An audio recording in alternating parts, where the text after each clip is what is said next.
Já que nós não temos, pastor Lacerda, nenhum DNA, ou restos mortais de Jesus, até porque ele ressuscitou, como é que então se pode comprovar que ele existiu? Bem, existe uma discussão muito grande, né, a respeito sobre a pessoa de Jesus Cristo, e eu creio que não há nenhuma dificuldade para se provar a existência de Jesus relacionada a tantos outros personagens históricos que viveram até mesmo antes de Jesus, mas academicamente e historicamente eles são aceitos como pessoas reais e históricas.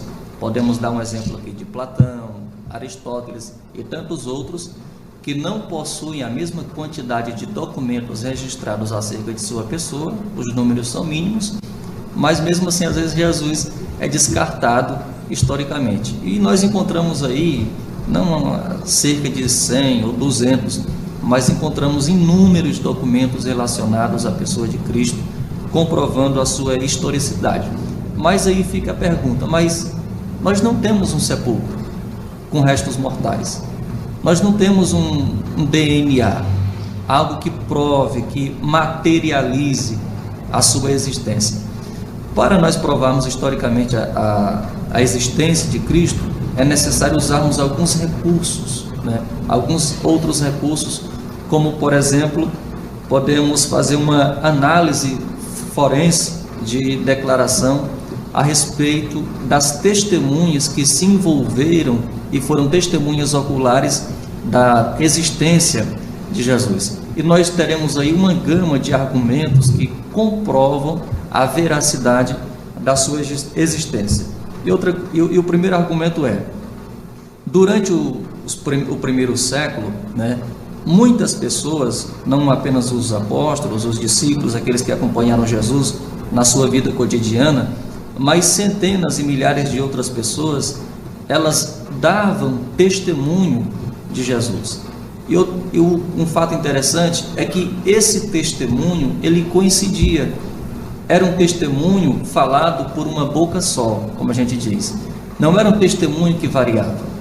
Porque existe uma grande dificuldade de se provar algo quando existem várias versões, né?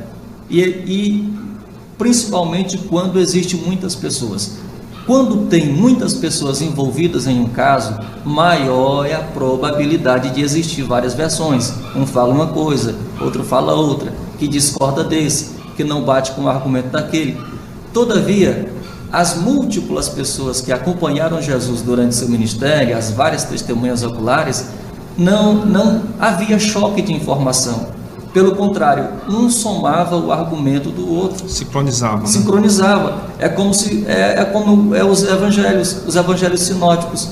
Não existe discrepância. Pelo contrário, um complementa a visão do outro, e isso continuamente durante a história.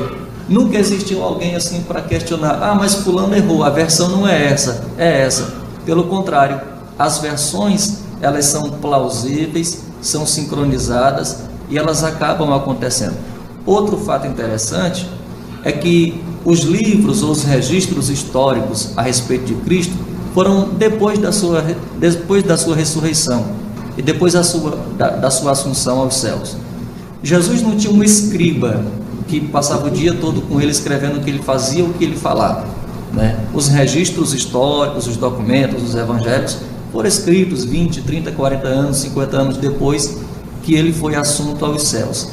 E pessoas que escreveram a respeito de Cristo, 2 ou 3 delas não estiveram com Jesus, não participaram do seu ministério terreno, que é o caso de Paulo, o caso de Lucas, o Evangelho de Marcos. Estas pessoas não acompanharam Jesus, elas não fizeram parte do colégio apostólico. Todavia, as testemunhas oculares que leram as cartas de Paulo, o Evangelho de Lucas, o livro de Atos e o Evangelho de Marcos, jamais questionaram. Elas, como testemunhas oculares, poderiam dizer: ei, Marcos, está errado, ei, Paulo, isso aqui não está certo. Todavia, elas aceitaram esses documentos como palavra de Deus e como registro histórico verdadeiro. Se aquilo que Paulo escreveu, Lucas escreveu e Marcos escreveu não fosse verdade, fosse mirabolância, a igreja teria rejeitado esses documentos como palavra de Deus. Todavia, eles foram inseridos. Inclusive, o Evangelho de Marcos foi o primeiro a ser escrito, sendo base para Mateus e Lucas. Os outros evangelhos foram desenvolvidos a partir do Evangelho de Marcos. E Marcos nem apóstolo de Cristo era. A história vai dizer que ele era um adolescentezinho, uma criança, na época que Jesus desenvolvia o seu ministério. Existe, enfim, várias informações a respeito de provas, né? Essa que é a multiplicação, a metodologia da múltipla testação, que eu acabei de citar aqui, onde várias testemunhas acabam comprovando a veracidade dos fatos. E outra coisa interessante, pastor Luaran, e para os nossos telespectadores: qual é a razão de uma pessoa sustentar uma mentira, sendo que isso vai custar a sua própria vida? O que faria uma pessoa sustentar uma mentira a ponto de perder a sua própria vida?